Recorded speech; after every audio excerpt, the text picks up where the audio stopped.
Порастваме, танцувайки между радостта и тъгата, между болката и изцелението, между греха и прошката. Порастваме на мъдрост, любов и доброта. Неволно порастваме, обули неудобните обувки на грижите, тревогите, загърнати в топлия шал на обичта.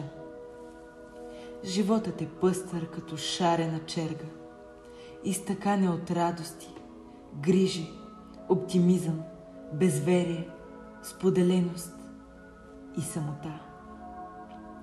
Колко пъстри, слънчеви, топли ще са му багрите, зависи от нас.